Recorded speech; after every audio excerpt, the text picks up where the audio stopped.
there. Hello there. Hi, Mike. Sanjay. Sanjay, So nice to meet I you. just registered for the class yesterday. Okay. So I missed the previous class. Okay. And I think there was a question and answer. I didn't fill that out. Yep. Just go ahead and fill that out sometime today or whenever. And yeah, welcome to class.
All right, folks, we're right at 2:50. Welcome back to day 2 of Game Engines here. Today, just a little warm-up to get us started. Just today's topic is going to be sort of the crash course into C++. So, you know, where better to begin than with the creator of C++. This is Bjorn Strusup.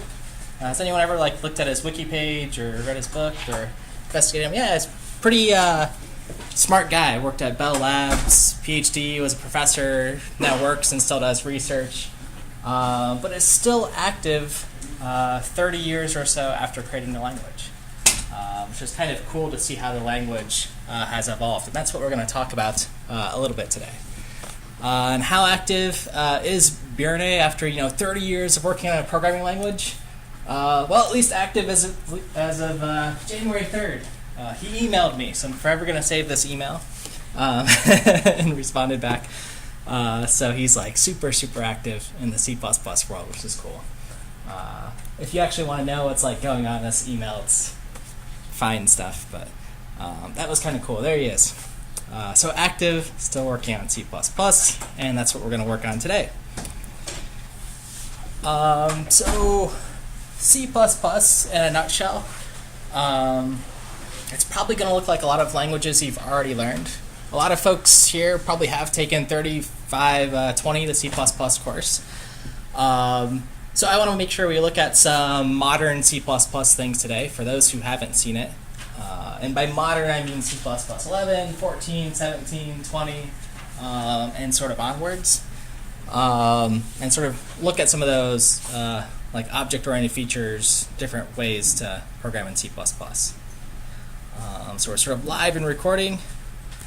And let me just sort of preface, so from last time, the survey would have got about 32 of 42 people said they've used C++, had some comfort, but are interested in mastering it.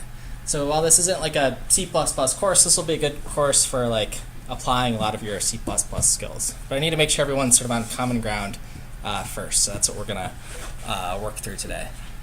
So I sort of consider this lecture mildly beginner-friendly if you're starting with C++. It might go a little bit fast in some places, but we've got to hit a few of the topics. All right? So last time, if you're just joining us for the first time, if you got in through the waitlist or whatever, we had our course introduction on our website, msha.io. So again, if you're trying to follow along with the lectures, you can go mshot.io or Google my name and then game engines. And today we're on Module 2.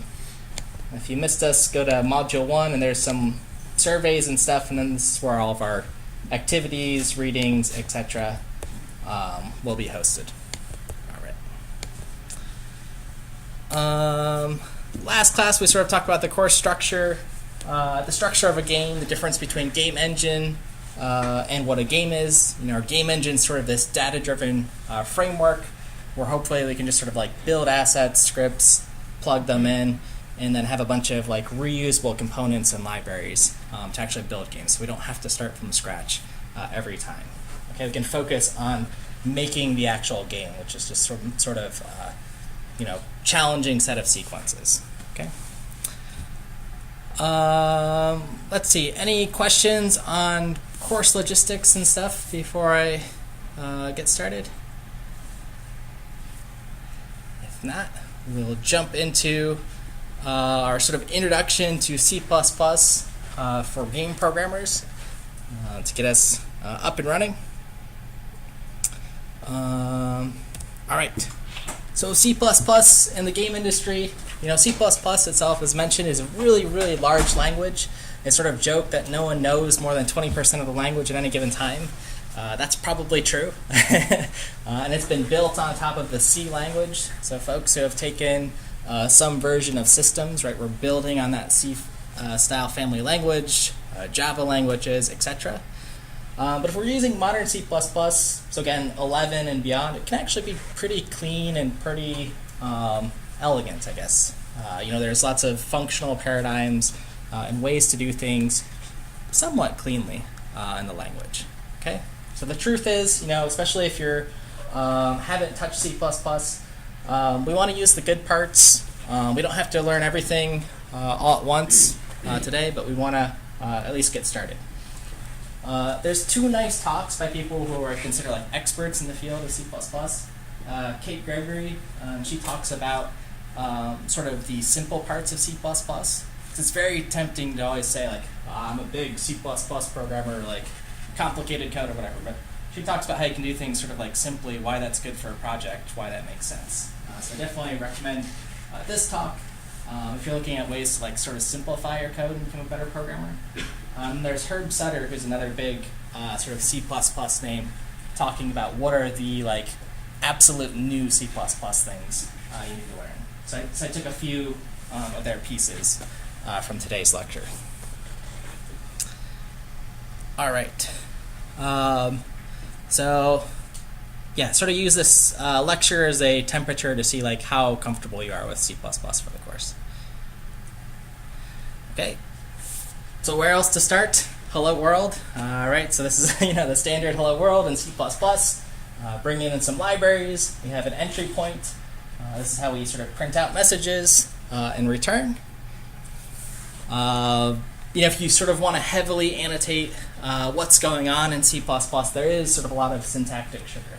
Right? We're bringing in a library here with pound include. This is a standard library. It's got brackets. That means it's looking for something that's on our include path. Here's main, taking in arguments. We're looking in our standard library. That's what std is. And this namespace, output to standard out. This stream of characters, and then ending that line, and then returning from our main function. Okay, so there's some syntactic sugar, but again, if you're just looking at this for the first time, this is hello world in C++.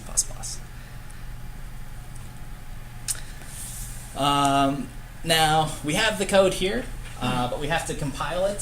C++ is a compiled language. That's one of the reasons we like it, again, for performance. Compiled code is going to be faster than code that's sort of interpreted in real time. So how we do that, how we'll be doing it most of the time in this class is with the Clang ++ compiler on the terminal. For most of this class, actually, I don't care what tools you're using. If you're using Xcode, Visual Studio, some other IDE, totally fine. But you'll have to figure out how to sort of compile things. So Clang ++, GCC, G++ are all fine. But the key with this line that might be new is that we're using C++11. So passing in that additional compiler flag there. Okay, so that says, hey, bring in the new stuff. Treat this code as new things. All right, so then the explanation, each sort of token, Clang++, that's our compiler. This is the standard of the language we want to use. Modern C++, our file we want to compile, how we're going to output it, and the name of the binary. Okay, so that's sort of C++, and the compilation process. Here's just a little note on the namespaces, where that you'll notice that standard : doesn't show up because that's in some namespace. We're saying use this namespace, search for functions in some family of code under standard. Can make our code sort of shorter, but typically I don't do that. I like typing things all the way out. Okay, so that's sort of the compilation process for us. We're going to write code, preprocessor runs, brings in a bunch of libraries, anything with the pound symbol in front of it. Then our C++ gets compiled into these object files. We link a bunch of things together. So for us, that'll mean graphics libraries, audio libraries, input libraries, etc. And it's one final executable, and then we run it. Okay. So that's what it looks like for Hello World. All right. So questions on compiling your first Hello World if you've never done it? All right. Awesome. So moving along, the little takeaways from C++, our Hello World program is, again, C++ is a compiled language. Again, that's good. We're going to be focusing on a compiled language in this class. It's faster than interpreted code. How much faster? I was trying to find some decent benchmarks. I found some, versus Python, 10 times faster for whatever this binary tree example is. And then, the small note here is always be skeptical of benchmarks because you never know where they're coming from, but the gist of it is compiled faster. Okay. Now thinking about, we've got these two steps to compile a program and then run it. That can actually be useful to us as game programmers in certain cases, right? Having these sort of two separate steps of doing stuff at sort of compile time when you're writing your code, and then different things at runtime when the program's actually executable. All right. So moving to C++ and how we handle data, how is it represented? C++ supports the following primitive data types that are in most languages. Okay, we've got characters, ways to represent integers, shorts, ints, longs, floats and doubles for decimal numbers, and a bool, which is a true sort of 1 or 0 value. Probably still represented as 8 bits, but true or false value. As we move through the course, we'll want to be familiar with other sort of common data types that show up in the standard library, like string. Occasionally those will be okay to use from the standard library. Sometimes, something we're going to run into our first assignment, we're going to find out that string might not actually be a good way to represent characters for us. Does anyone know why that might be problematic in the gaming industry? Is 8 bits enough to represent characters of all alphabets in the world? I see people shaking their head. No, yeah. So games are very global, right? So different character sets, different alphabets might not play as nicely with strings. We're going to look at how to fix that. Okay, so we're going to need some other data types beyond just these primitive ones. We'll also look at a few single instruction, multiple data types for parallelism and concurrency, okay, to get performance. Okay, but these are our basics, and then we'll pile on a few. Okay, so the sort of hello world, stepping back to just our primitive data types, just sort of shown in this example. Again, we're including our standard library. Here's a floating value for pi because we want to represent some decimal number, 3.1415, etc. And then we can sort of print out what pi is.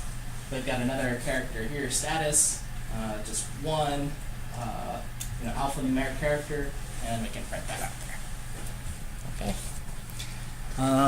So again, another thing with C++, it's this compiled language. So we say it's what's known to be a statically typed language. Has anyone who's taken like a PL course know what it means to be statically typed language? Or can give like some intuition of just like what it means in C++? What's it mean if it's statically versus like dynamically typed maybe? Has anyone want to give a guess? Is it dynamically you can kind of assume that it's just different things when you change the type, but statically when you say it's this type and it's just a Yeah, exactly. That's pretty much if you click on this link, you'll get, I think, a Stack Overflow or something with some expert saying exactly that definition, right? If something's statically typed, we have to commit to that representation. So status here is always seen as a character. Pi is always seen as a float. Okay, so we have to make some sort of commitment. That's good in C++ from a sort of standpoint of performance optimizations. Compiler can make some sort of assumption that yes, this will always be a character, right? It's always going to be 8 bits of information here. There's ways to treat it differently, but we're sort of committing to it. Okay, again, for performance, that's the good stuff. All right, so snuck in this example. Sort of drawing your attention to line 7, this keyword const came before that float. Const is an additional qualifier on a type. So we're sort of adding some more information to say, well, we've got this data, it's a floating point value, but it's constant. It can't change. It's immutable. That is, pi is always going to be 3.1415. That's as many digits as I could remember, so that's what will always be. So if it can't change, that's also sort of a nice guarantee. That's sort of useful for like concurrency to sort of make some assumptions about like, hey, this data can't change. Okay, pi should always be pi. Okay, so that's sort of qualifying or adding on again to some of these primitive data types. All right, everyone with me so far?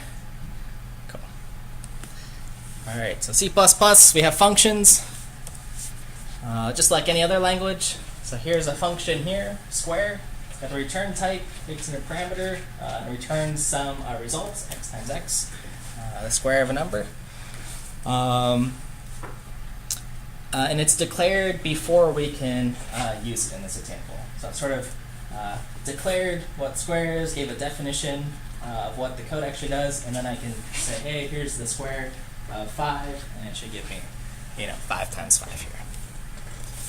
Okay, so that's something we have to do in C++. We have to sort of forward declare something or make sure the declaration of the function is available for us. Okay, so this will be something we have to pay attention to when we're bringing in libraries of code to make sure we include them or link them in.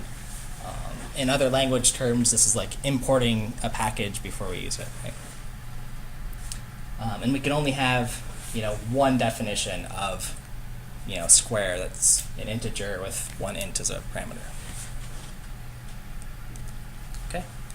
So here's what it looks like if we want to also sort of reorganize our code. Sometimes stylistically people do this in C++. We'll sort of forward declare something and say, hey, here's the declaration of this function square. I promise, the implementation's elsewhere, so we can use it here, no problem. And then, define the function, what it actually does here. Okay, so you might see different sort of organizations of C++ code in that way, but that's okay.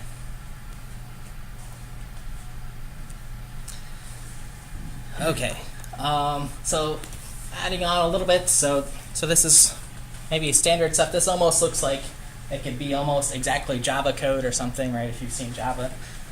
So introducing sort of a modern C++ feature, we could actually improve the performance of this square function here. So again, if this is your first time seeing C++, that's great. Sort of understand the structure of this. If you've seen C++ a bunch or taken a course on it, there's a little trick we can do. We'll start seeing this more and more in sort of game coding libraries. Has anyone seen const expr before? Okay, just a few, so I'll make sure we spend some time here. But const expr is another qualifier to a type. Okay, so we saw that one const before. Const int says, pi is always going to be 3.1415, can't change it. Const expr is also sort of similar.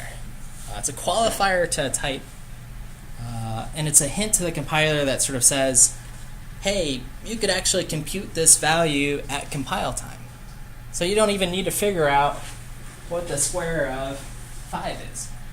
Right? Because if you're telling me when I compile my code, hey, I'm just passing in this regular old number 5, why not just plug 5 in here and do 5 times 5, and then this will always be 25. Okay, so it's kind of a nice performance optimization. This is sort of preferred anytime you can get away with it. I can evaluate this expression at compile time. Okay, so I'll let you look at that for a second. And then I'll ask the question, who thinks this is good for performance? Or Michael, a question? Yeah, I was just wondering, I guess in this one it's fairly obvious that you're only using square once, but how would you know in general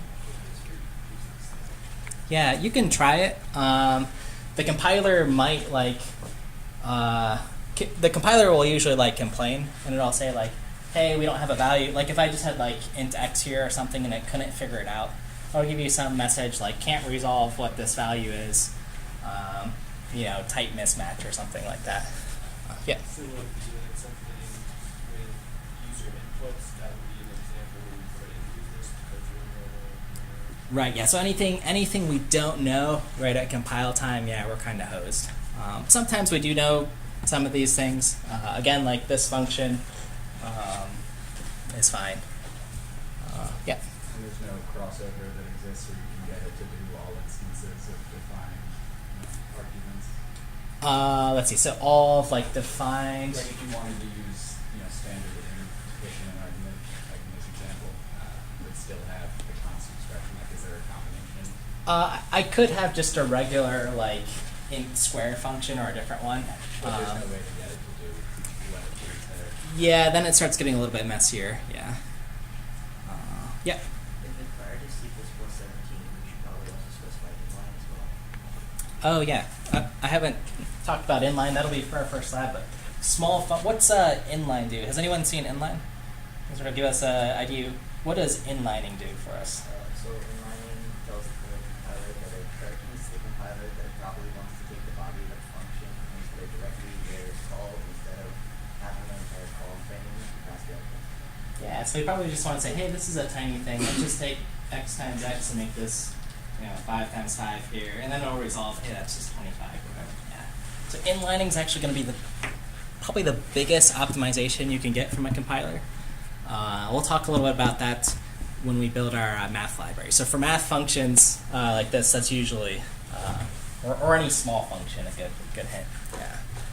Yeah. So this one, probably good for performance, const expr. The caveat is might slow down compilation, right? You're doing more stuff when you compile the code. But remember, once you compile it once, you're shipping off your game engine or your game, off to people who don't care about how long it took me to compile the code, right? They want it to run fast. So that's what we really care about. Okay, so that's a little C++ 11 feature.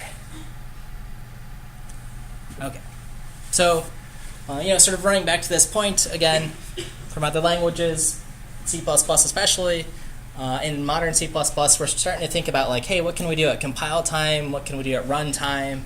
Sometimes it's for an optimization perspective. Sometimes it's just sort of nice tricks we can do to sort of clean up our code.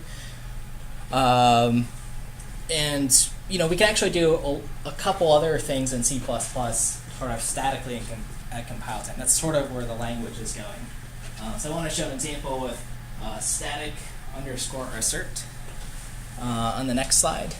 Has anyone used assertions before? Let's say like assert, this must be true.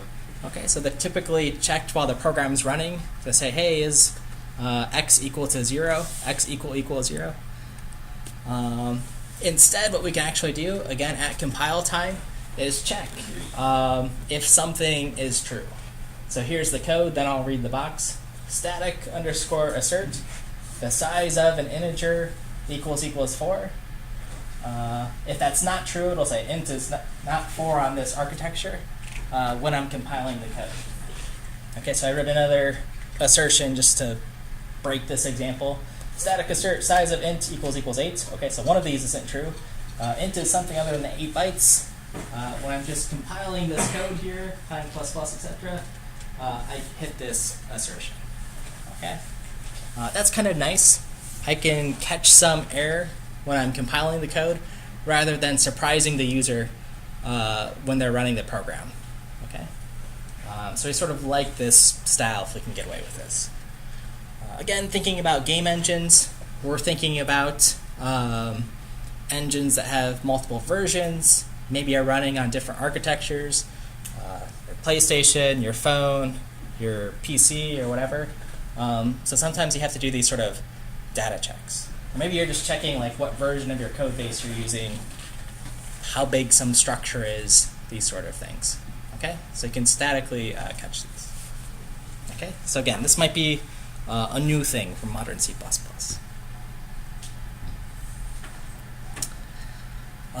Yet another thing you can do statically is casting of data.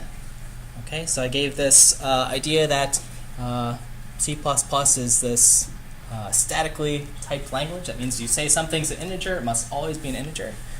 Sometimes you might want to treat an integer as some other data type though. So if you want to do that, you cast it to a different value. So how we can do this, again, in sort of modern C++, we can do a static cast. And sort of looking down here, line 12, I want to print some integer. I'm going to statically cast and treat small number, which is this other data type, as an integer. Because that's what my function says it's taking. So just treat it that way, change that compile time. An integer is smaller than a long. This is like a little tiny optimization. That's fine. And that'll happen, again, at compile time. Static confirm. If you want to do things at runtime because you don't know, you can sort of say int and then wrap, in small number there and say, hey, treat small number as an integer. Always, every time I see it. Okay? So this is compile time again versus runtime. Okay, so these are some new like C++ things in sort of the preferred style. All right, makes sense on typecasting. Typecasting gets a little bit wild. There's many different casts, but here's static cast for now.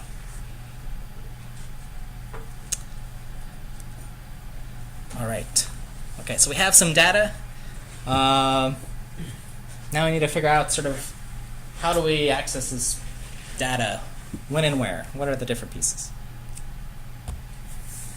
So we have to talk about scope in C++, and what it means. The sort of technical term is like when something's alive or sort of accessible.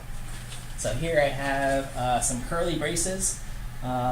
C++ is said to be sort of a curly braced language, so it's scoped by curly braces.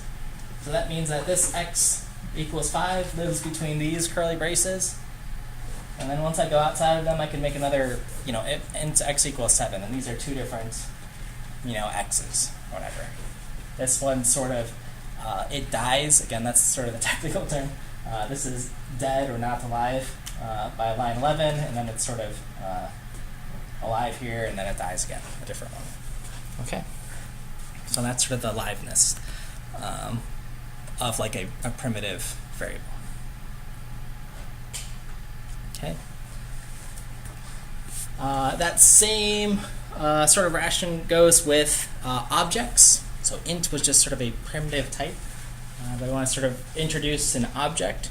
So here's just something that's not a primitive type, something bigger. I just call it some object. And again, in main, it lives within the scope of these braces. But when this object dies, it has something called a destructor that's called. That sort of describes how to reclaim this object or destroy it. Okay? And that happens automatically when we leave this scope, okay? When we exit these curly braces. Okay. Questions on scope on these objects? So sort of maybe jogging some stuff from systems that this is an object that's allocated. It's like a local variable on the stack here, and then when it dies, it gets popped off the stack and it's reclaimed.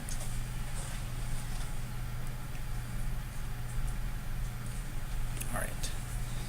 So this slide's kind of jumping a few steps. Again, if you haven't seen C++ before, sort of ideas introduced on this slide. The idea of a class, okay, we should look at that a little bit closer. I just sort of made up that, hey, this is some like non-primitive type, this bigger thing here. And then we should talk more about like stack allocated data and how data sort of exists and moves around. Okay. Question, yeah. On line 9, the squiggly line, that's just to clarify the deconstructor, so that'll be invoked when you leave the scope. Yep, exactly. Yep. So destructors, they have these squigglies in front of them, and then this will always get called, in this case at like line 17 or whatever, once we leave this scope. This is something we'll be sort of looking at a whole bunch. We'll get a little brief introduction to classes here on just the constructor and destructor. So constructor is the thing that gets called automatically. In this case, it just says, hey, we created this object. Just print something out. And then as you mentioned, destructor gets destroyed here.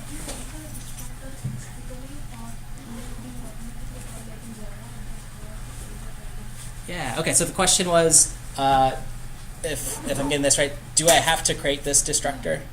Yeah, so C++ will give us automatically the constructor, like a default constructor, default destructor.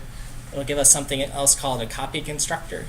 I sort of call these the three amigos, the three things you have to remember. Constructor, destructor, and copy constructor. If we don't define these, it'll give us some, but there might be some problems with that. Because the compiler's trying to be helpful, but it can't do everything for us. In this case, we're okay.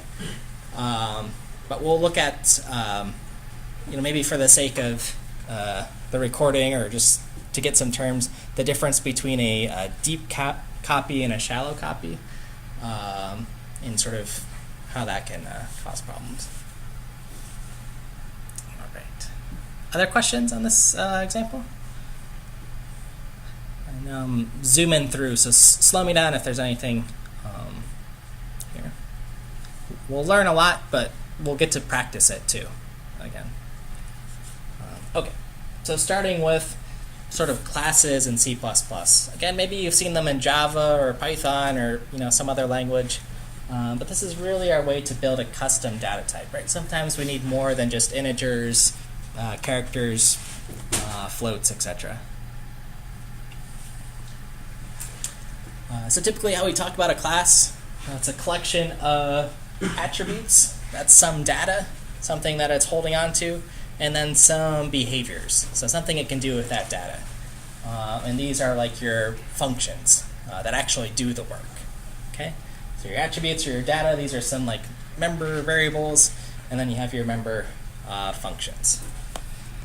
The class itself is sort of like a blueprint or a specification for how instances of that class operate. Okay, so you've got your sort of blueprint, and then you make instances of that blueprint. The sort of common thing you might hear on like interviews is, hey, here's a blueprint for the house, and then you actually take that and you build like 50 houses in the suburbs or whatever. And those are each individual houses, individual objects.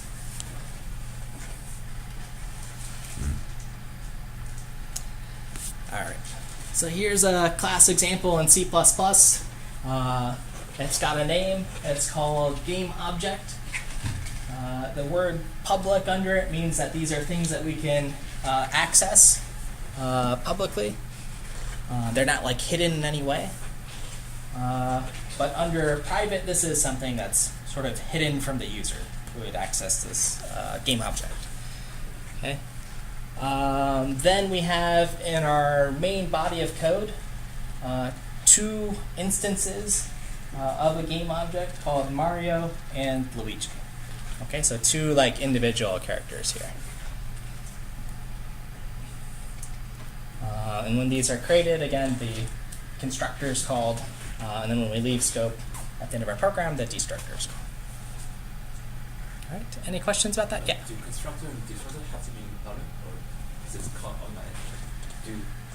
They do not have to be public. Is that an instance like programmer have to call constructor? Yeah, so if we don't, okay, 7% of the time, these are public like this.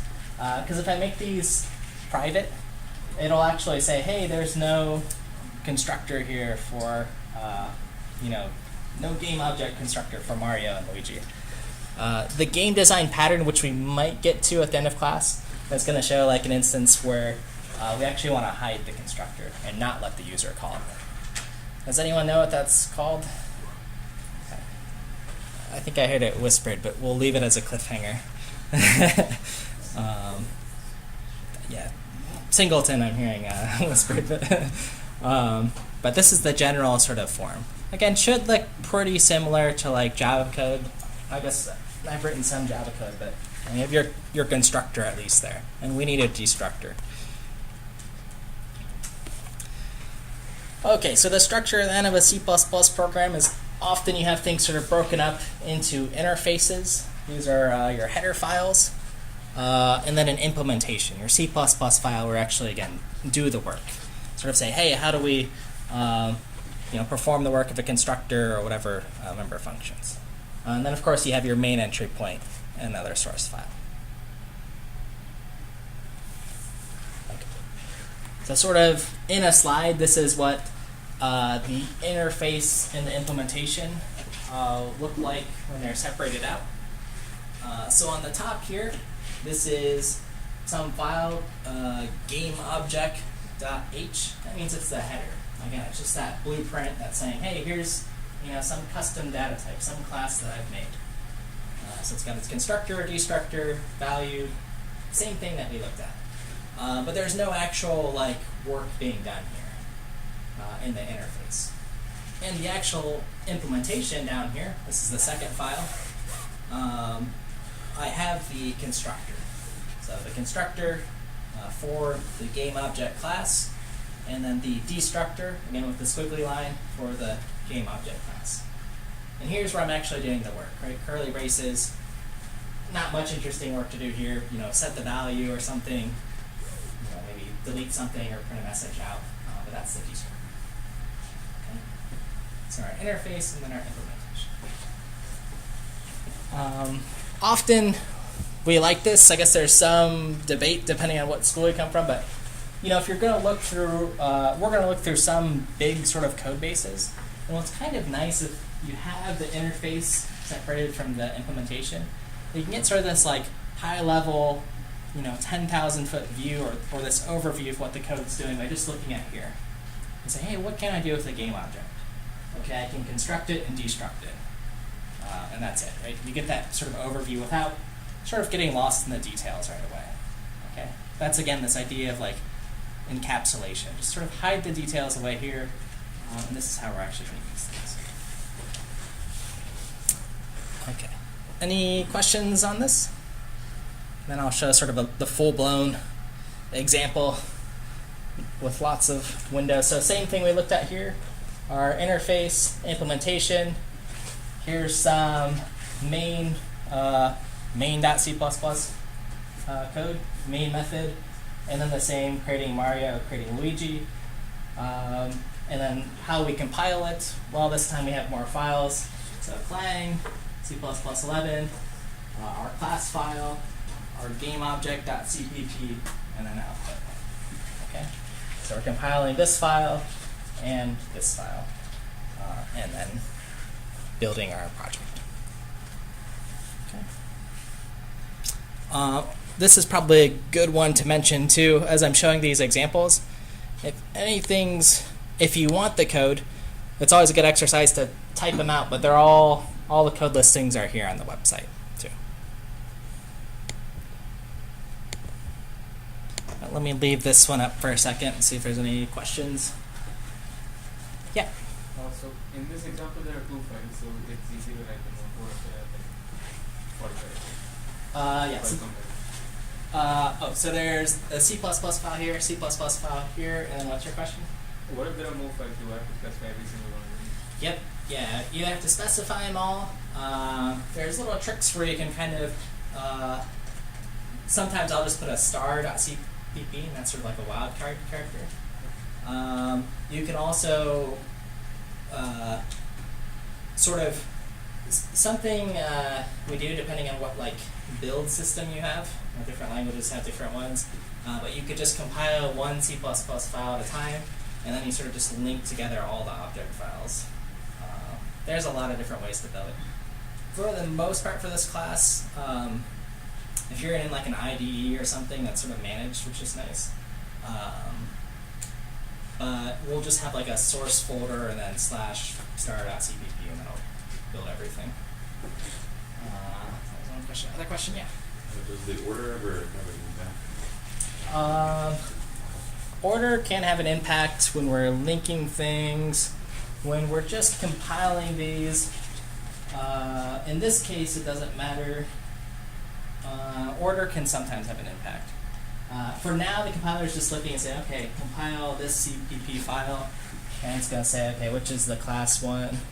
I think it's this one, so it'll compile this file, then it'll compile this one. Sometimes there's like dependencies between the files. We try to avoid those, and then the order doesn't matter. Sometimes when we're linking in libraries, the order matters though, which is I've already got some file compiled, and it's sort of like this ordering that's needed. Yeah.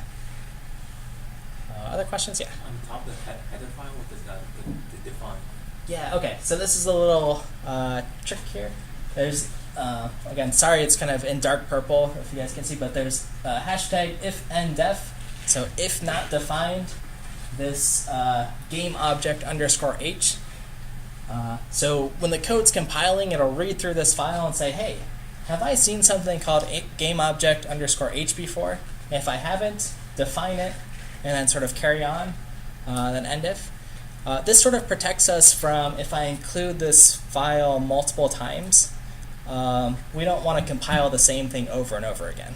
Because then it'll sort of get confused and say, hey, we already found some class called gameObject.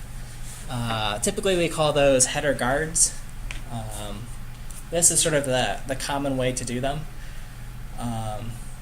Again, anything with a pound or a hashtag in front of it is handled just before you compile the code. It sort of like looks through and makes sure there's no like redundancies or does some other work. I think that's something we don't have to worry about in like Java or other languages. So almost always in your .h files you'll have like this guard pattern. Protect your code. Other questions about this one? All right. So C++ also has something called a struct. So all I've changed is I changed that word class to a struct. Does anyone know what the difference is? Because maybe you've seen structs in like C, but what's the difference in C++? We'll go here and you can follow up. Yeah. Structs can't have methods and they can't have functions. Okay, so structs in C, they can't have methods. They just have like data in them, right? We'll talk about maybe what that means stylistically in C++. You wanna Public by default? struct is public by default is what I'm looking for. But we'll talk about the convention that comes from that. So the only known or the only difference there's supposed to be is that the default privacy level is public in a struct and private in a class. Okay. So this means everything in here by default is someone could access. I can get game object dot if I don't have this private here dot value. I can just do that. Everything's public and accessible by default. With a class, it's sort of more conservative. It's trying to hide information. Okay. Now the best practice sort of advice, since they're basically two keywords that do the same thing for creating a custom data type, is to use struct as what's known as a piece of data or a pod data type. Okay, and I think that's what was mentioned here. That just says, hey, if you just simply need to aggregate something, like have, let's see, I think I have let me show you an actual code here. Let's see.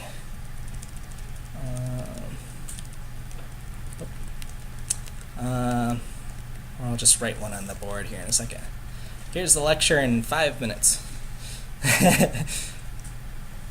I'll just write one on chalk. If you just have like a bunch of simple or like primitive types, like if you just have, that's not as good.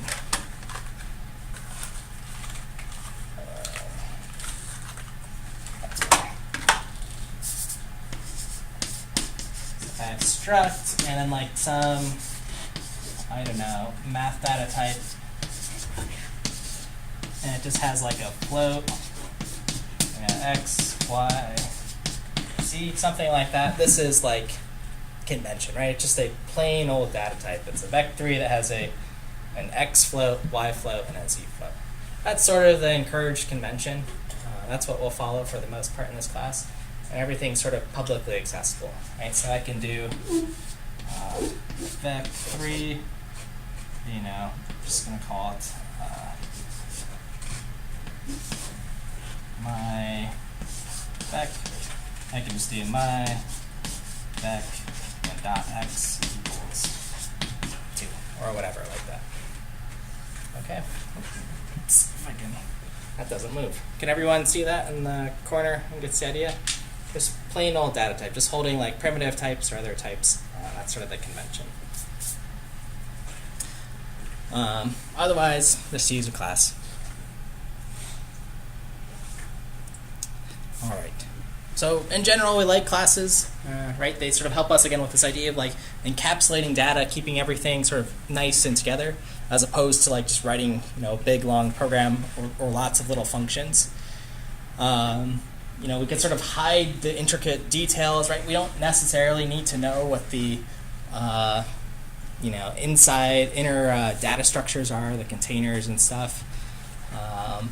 And what's also nice is classes can sort of build on top of each other, right? So if I make a structure or a class for this data type, I can build on top of it and use it within other classes. The typical way we do this is a property called inheritance. So again, if you've used Java, you might be very familiar with this. But this is the idea of we have 3 other classes here: a circle, rectangle, and triangle, and they're all shapes. So they can inherit some property about what it means to be a shape. So examples could be like every shape has some perimeter. Every shape has an area. Maybe every shape has, maybe not in this case, but like a volume, or just some of these like very generic properties. Okay. Now the way a circle computes its volume, or sorry, not volume, perimeter or area might be different than a rectangle, but they can all sort of inherit that base property, what the storage mechanism is. Okay. So shape is the base class, and we can derive new ones from this shape. Again, in sort of a video game context, right, we'll see something like this, but you can just imagine this is like a character, and then like characters can walk and attack and fly or whatever. And monsters can do that, and dragons and other people, right, can all sort of inherit that same functionality. All right. Now C++ also supports something called multiple inheritance. So this is something you have to be a little bit careful with, right? We really like this property of inheritance sometimes because it saves us from writing a lot of code. We can sort of reuse things, which is nice.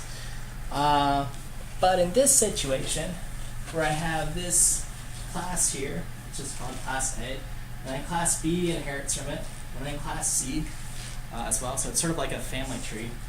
But if class D inherits from both of these, there's sort of this weird pattern, which, if both of these redefine some function, which one does class D use?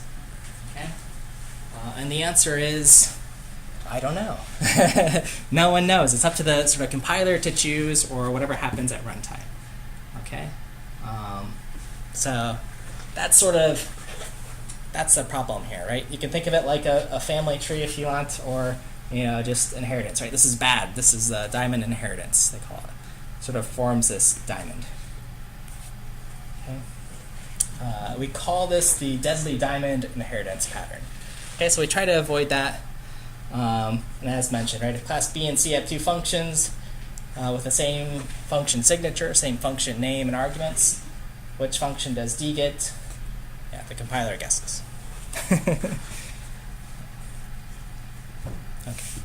So generally, in games and stuff, we shy away from multiple inheritance. I have a hard time thinking of other applications that encourage this. Anything that, in general, in computer science, anything that turns your problem from a tree into a graph, or potential to be cycles or some ambiguity is a no-go. It's not a good thing. Okay, does everyone understand? No diamond inheritance. Cool. Okay. So the sort of technical term that in C++ allows this sort of idea that, hey, a circle can act like a shape or inherit some of its properties is called polymorphism. So poly sort of being many, morphing, morphing into something else. That's the sort of enabling mechanism for this inheritance. Okay. So again, the sort of example. If I have a member function here in circle called compute area, well, if I declare some object as a circle, it should use circle's way of computing the area. Okay. Even if shape has, that sort of generically defined.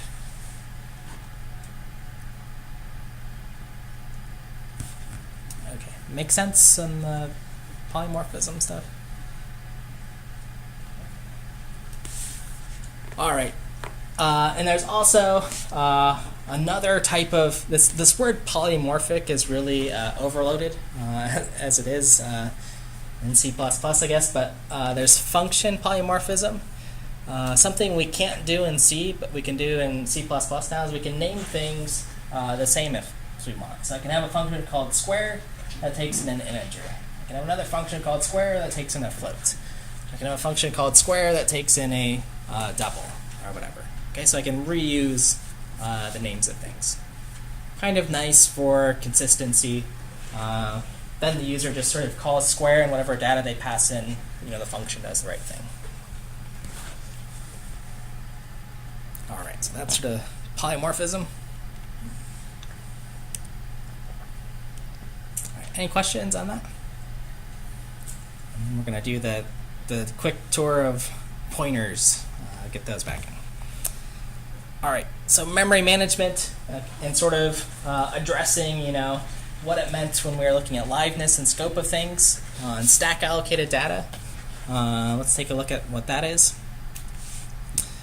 So typically, again, thinking back to your systems days, memory is talked about in two places on the stack. Sort of your local variables, things you pass in functions, and the heap, stuff you want to live a really long time. There's a third place too called static, so you might have been lied to, but there's really just two: stack and the heap. Things that are allocated on the heap or supposedly like long-lived are created with the words new and delete in C++. Okay, so that's the same as in C you learned malloc and free. In Java you just learned new. Okay. Okay. So here's sort of what memory looks like. Right. For now, I've created some variables, an integer that's 4 bytes, 2 characters, which are 1 byte each, and they take up some amount of memory here.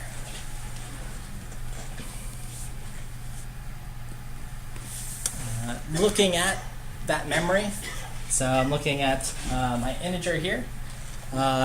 Every piece of memory has some address where it lives. Okay, so it has some like memory location, this like hexadecimal address.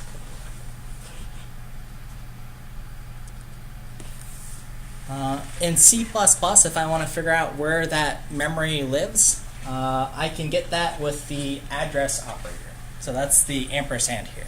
It means address of. Okay, and that tells me where the memory lives. So I create this variable x. It's local here. It's on the stack. Where does it live? And then I can get that actual address there. Okay, so that's its actual like physical location. Or I guess virtual address somewhere in the machine where it lives.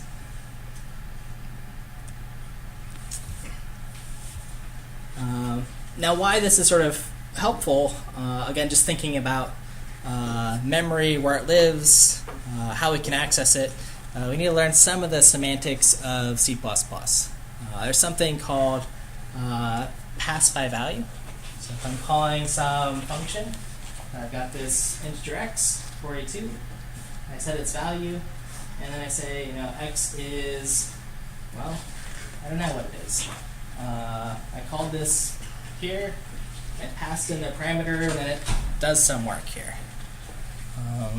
Take a second to sort of make your guess what it is. If you've seen a lot of C and C++,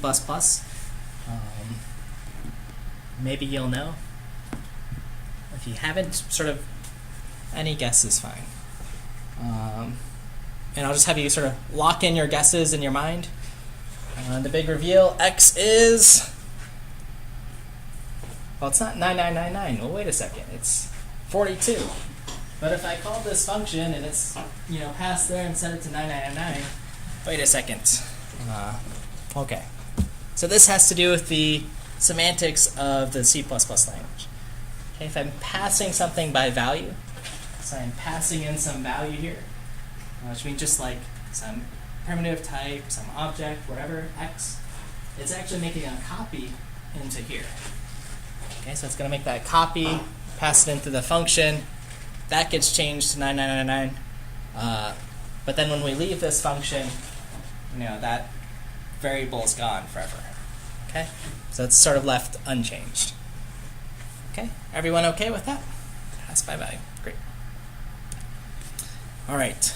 So in C++, we can do something pass by reference. So the change I've made, I put a little ampersand here that says pass in an integer. Ampersand means address of. So the address of is some integer is what I'm passing in here, and change that to 9999.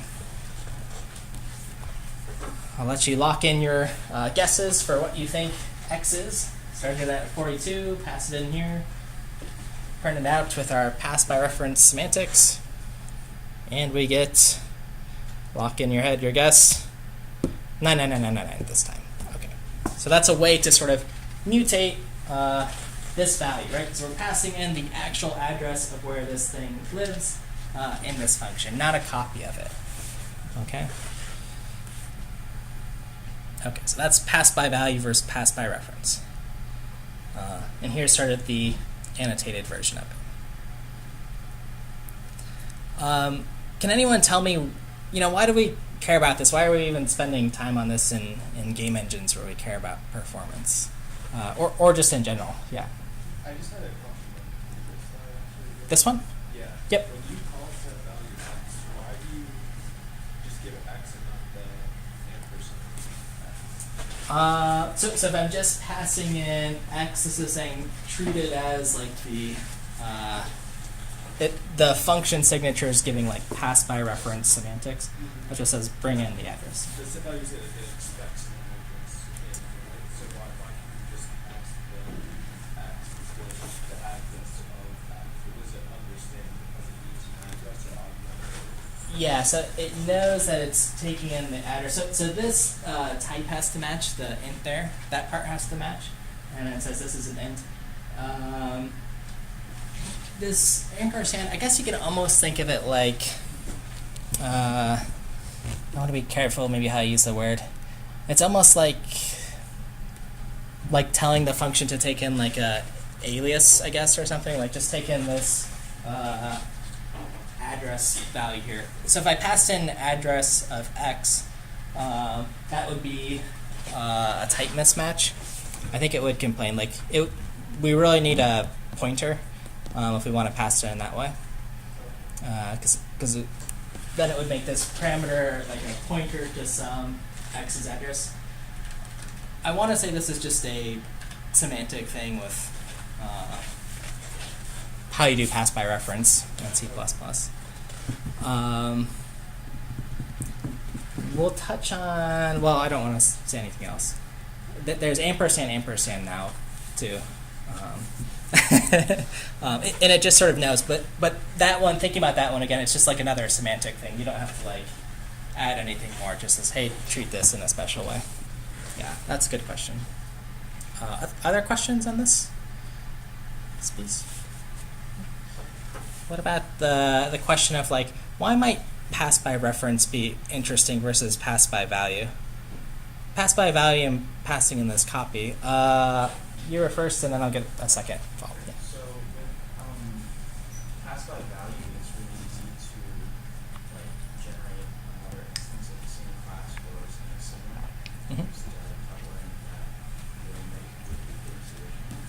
But with pass by reference, it's easier to change the value or manipulate the memory without needing to create something new and have something.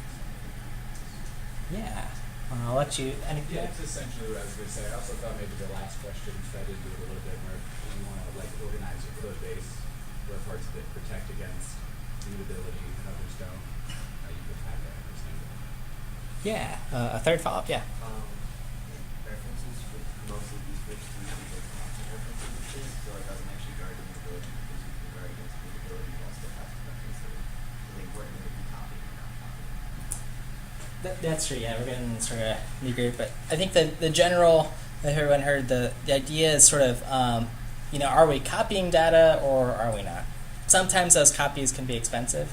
Again, this example is tiny. This is an integer. Integer is small, but if we're passing in a 3D model that has 10 million polygons on it, that's a lot to copy, right, and make an instance of. So that's generally bad. Or like, a really big linked list or something. So we try to protect against that. And that's where we sort of make a decision. Then there's other things that come into play, like do we need to protect this data? Are things happening concurrently or not? And that's also considerations. But in general, that's at least the difference to know why. Like a lot of the APIs we're going to use are sort of like you're passing in something by reference, and then this is going to mutate. So you sort of want to look out for those ampersands. All right. So navigating forward, that's references. We also have pointers. I'm going to talk about like the raw pointer is another way to move data around. Okay. So pointers is something that holds a memory address. The address can be stored there. The sort of syntactic sugar is it's using the asterisk mark. Okay, so for pointers, again, what are they? They're just another data type. They store an address, and they're sort of indirectly pointing to a value. They point to some memory address, that might hold a value in it. Okay, they're just pointing to some box.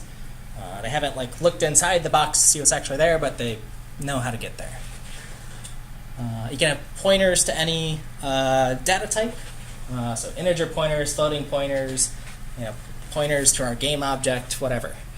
And we sort of talk about them like a pointer to an int or int pointer, just for jargon. And then again, here's the sort of visual. Here's like a regular variable, int x, this is 500. It's storing in its box 500. Here's a integer pointer called y, and it points to some address, so address of, that's just pointing to this box. Okay, so it stores 0x1001, the sort of address. Again, you can sort of think of this like pointers, sort of like I don't know, sending your friend a letter or something, and you've got the address on it, but they haven't actually like opened up the envelope to see what's inside. All right. Some of these I'm going to kind of run through quickish, but here's the idea. Here's a regular variable. Here's an integer pointer, so the asterisk showed up. Stylistically, sort of a prefix of p or p underscore or something might be good, just to indicate that this variable or data is a pointer. Here's initializing the value, and we typically want to initialize our pointers to null if they don't point to anything. When we do want to point to something, right, we're pointing to an address, so we have address of x here. If we get rid of that, then we'll get a compiler error. If you ever want to verify like what something's pointing to, this is kind of a handy debugging trick. You can always print out. This is sort of using C lingo, but you could use standard cout like we're doing. X's address, the address of x, and then p of x is a pointer. And we'll see here, because px points to the address of x, these addresses should be the same thing. Kind of a handy trick for debugging, okay? If you're trying to sort of chase the pointers and see what they're pointing to. Okay, so that's great if we can point to things, but sometimes we want to get the value out, right? So we want to open the letter and see what our friend wrote or whatever. And this is called dereferencing. Okay, so in sort of the English, it's whatever I'm referring to, don't give me the address. That's what the ampersand means. But instead, give me the actual value. So dereference. Get rid of what I'm referring to. Give me the actual value back. Okay. And when we do that for a pointer, we yet again use the asterisk before that variable. Okay. So giving that a little try. Here's what dereferencing looks like. So x equals 5. Here's our pointer pointing to the address of x for this variable. And then px dereferenced, so star p of x. Bring out the value of what I'm pointing to. Should give me 5 back, okay, if we dereference. All right, so this is where pointers can get fun and have sort of their power. Here's a little example I'll let you look at. I've got similar code. So x equal to 5, p of x points to x. Let's print out the original value of x, so we should get 5 back here. Now if I dereference p of x and set it to 100, does that change x here? Let everyone think about it for a second.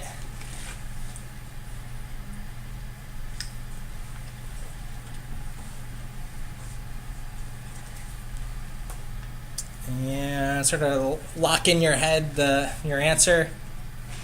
It's going to be 100. It does modify it, right? P of x, it's pointing to what x does, and it says, hey, give me the value of whatever I'm pointing to, and change it, assign it a new value. Okay? So sometimes this can be really powerful, sometimes this can be a little bit tricky to think about, where am I modifying? If I have 2 different things pointing into the same memory location, can change.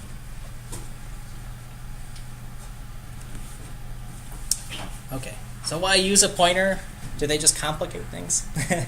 So first we sort of talked about, if I'm passing around pointers as parameters of functions, that can still be kind of handy. Pointers are really small, right? They just hold addresses. So that can be, they're sort of cheap to pass around, right? We don't want to pass around these big, like, hulking objects in our functions. If we can pass just little pointers around, that's great. Okay, so that's one sort of use case where you'll see pointers sort of passed around a lot. Second, we sort of like pointers for building our data structures, right? Any sort of like linking or chaining data structure, trees, graphs, lists, these things, right? We can expand them by just adding another pointer to it. Okay. If we're just sort of thinking about pointers in the sense of just like pointing to a chunk of memory, if we're just thinking of like an array, that's what we're doing when we're dynamically allocating memory. Okay, we're pointing to some chunk of memory. Okay, so pointers are magic. Yes, that's sort of. No, they're fun. So we just have to be like careful how we use them. Okay. Again, they just point to addresses of some certain type, and then we dereference them with that asterisk to get the actual value. Okay, so a little bit on dynamic memory allocation. We're gearing towards a break here soon. So 2 C++ keywords I want to keep track of. They're called new and delete. Again, if you've done a lot of C programming, this is the same as malloc and free. We don't want to mix them though. C++ has its own memory allocation scheme with new and delete. Okay, so new is what we use to allocate memory on the heap, stuff that we want to persist a really long time. Right, your main character in a video game should persist for a long time or whatever. So maybe you allocate on the heap. And then when we're done, to get rid of stuff on the heap, we use delete. Okay, and that's how we reclaim our memory. Sort of mark it as free. Okay, why manage our memory? Okay, this is another thing that sounds like a lot of work. Oh no, Java did it for us for free. There was no delete. But this is really one of the advantages of C++. Again, why we're sort of using it. We want that sort of control of our programs.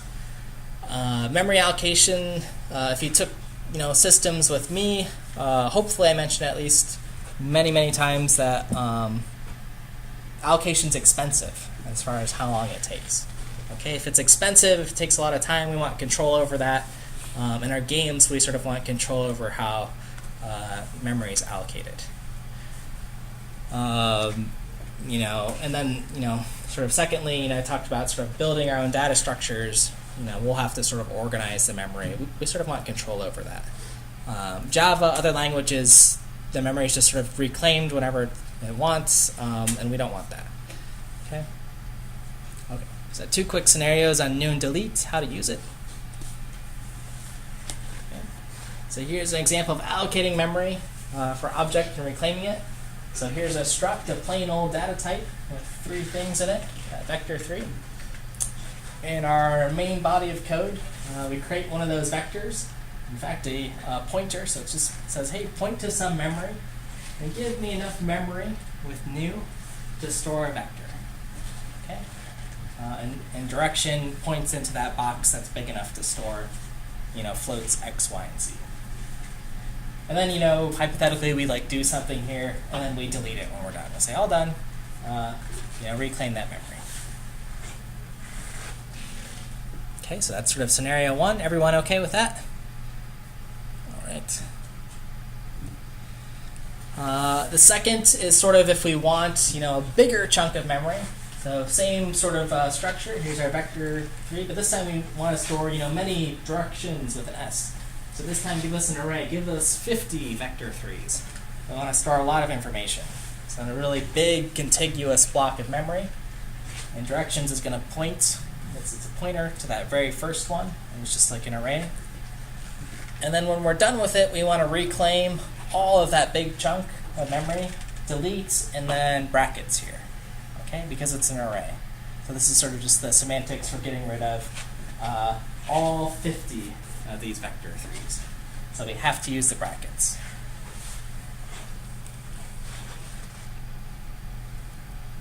All right. Questions about that? Yes. Can you delete a specific vector? Can I delete like number 40?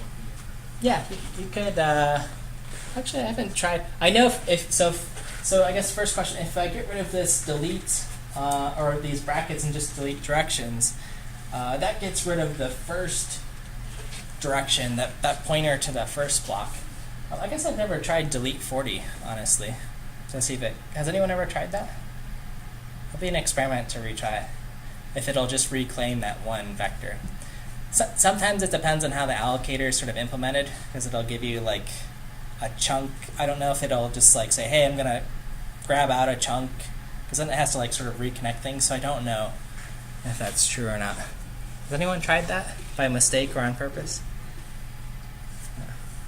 So I don't know the answer, but if we just if we omit the brackets, it will get rid of this first pointer, and then we won't have a way to reclaim the rest of it. Which is my suspicion for delete 40. But I haven't tried. Yeah. Okay. All right, so a few key observations here. New and delete, they're sort of used in pairs. That might make them also very convenient for, we have these other pairs, our constructors and destructors. So maybe we're newing things in our constructors and deleting in our destructors. Sort of a nice, clean way to do things. As soon as we're done with our memory, we typically try to delete it, right? That makes room for other stuff we want to store. If we want to allocate again, it's always on the heap. And we can allocate new memory pretty much anywhere with new, okay? And finally, pay attention to the brackets, right? Do you have a big contiguous block and array? Then you need the brackets. If it's just like one thing, then you don't. Okay, if it's just one single pointer. Okay, questions on that? Then I'll do a new thing. Oh, okay. All right, so there's a quick note on, people sort of thought about this for a long time and said, hey, I keep forgetting to delete my memory or whatever. Right? Because it happens when you have a big code base. So they invented something called smart pointers. So these are something built into C++ now, modern C++.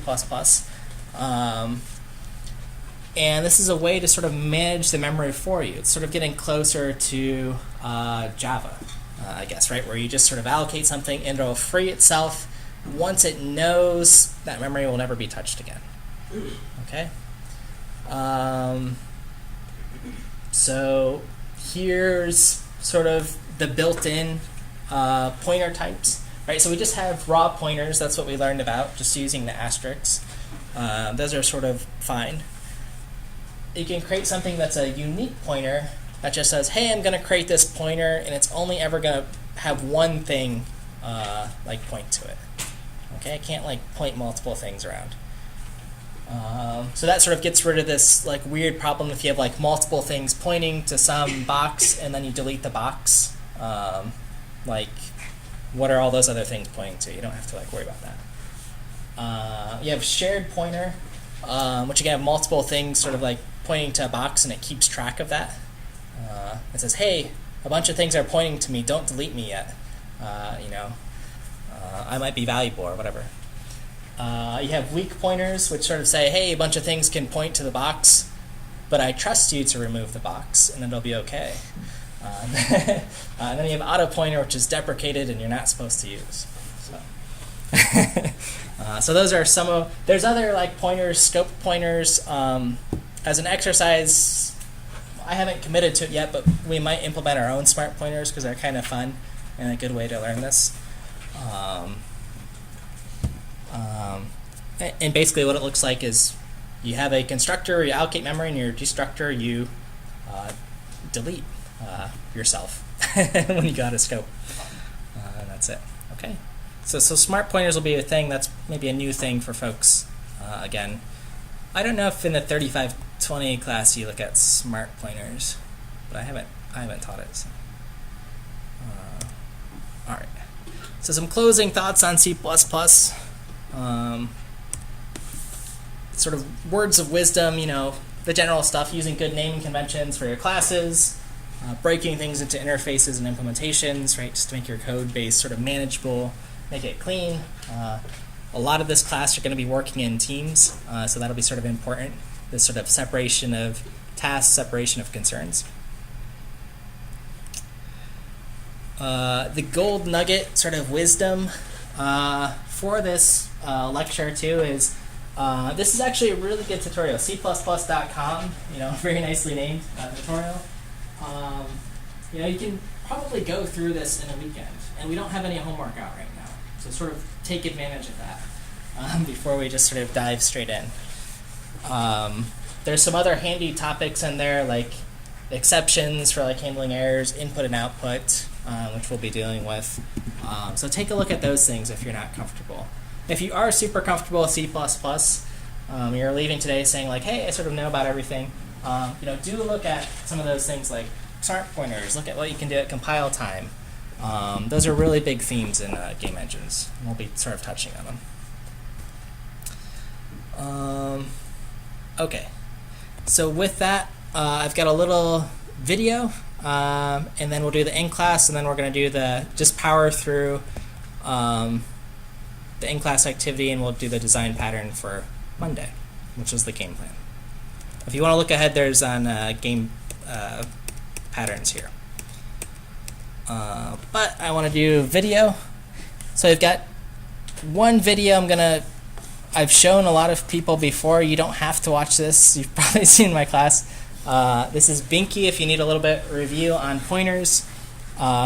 This is, to date, the best video I've ever found on pointers, on explaining it. But I was trying to find, here's from our author at Naughty Dog, just on sort of like programming there.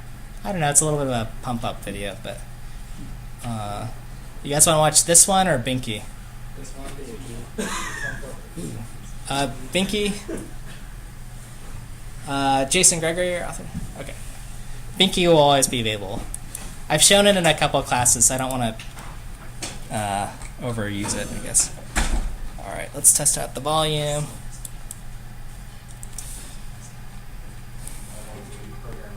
Okay. So here's a bunch of people. So they're just talking about Naughty Dog Studio. This is one of the big gaming studios. Our author of the Game Engine Architecture book, Jason Gregory, pops up. They just kind of talk about being a game programmer there.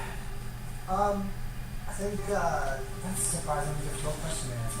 It's kind of tricky to describe because the role is so different. I make all of the stuff that allows the artists to do their jobs. You get a machine that runs on zeros and ones to make pretty pictures. I think that's a pretty good explanation of my job. I think Naughty Dog is unique among game development companies in that we don't tend to pay a lot of attention to your credentials or your background. We don't look for someone that needs to have 10 years of experience and have been doing console development all their life. They didn't care about the fact that I hadn't worked in the games industry before. They didn't care about my degree or that kind of stuff. Foremost, it's passion. What have you done in your free time to learn about the current techniques that are being used? Personal projects, playing games. Have you written a ray tracer, like a renderer, a rasterizer? Have you played around with DirectX 11? Have you played around with OpenGL? Something that shows that you love making games, being surrounded by games, because that's what we do.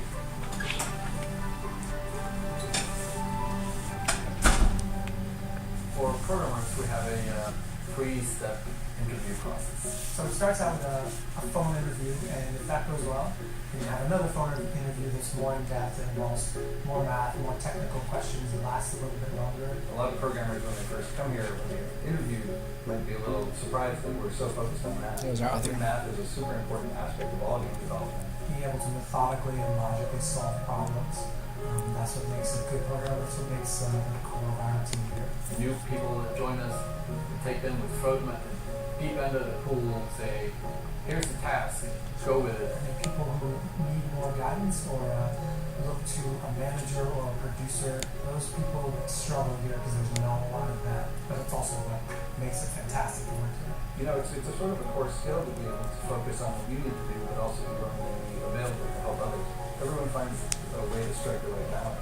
You really feel like it's up to you, and it is up to you. Because the team is so small, it is up to each person. Like one person can make a difference here. Everyone can walk up to anyone and say, this sucks. This is not fun. Let's iterate. Let's figure out the way how we can make this fun. And for me personally, it was like getting a cold shower when I first got here. You're surrounded by people who know more than you do, and you're just always constantly learning from them. A lot of companies like to say that, oh yeah, we hire the best in the industry, and but in here it's like we actually people here are the best in the industry. When I first was considering coming to Naughty Dog, I talked to a colleague of mine, and he said something I'll always remember. He said, you should really just go to the University of Naughty Dog. Go there to learn, to master your skills, to hone your abilities. It's just such fun to be shoulder to shoulder with giants in the industry, people who really know what they're doing. I've been here for 8 years and I'm still learning. I've always known that I've always wanted to work at Naughty Dog, but I never thought I was sort of like quote unquote ready. It's just a friend of mine mentioned that Naughty Dog always has an opening and I should try applying. I'll be like, they won't accept me. Why should I bother? And then I just did, and I got the interview. I passed the first interview. I passed the second interview. I passed the in-person interview. I'm like, holy crap! I have a job at Naughty Dog. So just go for it. Just apply. You never know. All right. Well, so the last bit of that's a little bit of a commercial, but but yeah, just some interesting stuff on like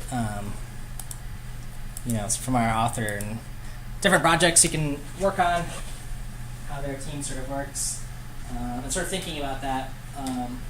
This class, something you can be thinking about this weekend. Again, if I sort of give it as an advertisement, like what's your final deliverable you want, as they were sort of mentioning. I think that's super important. But anyway, there's some of the guys.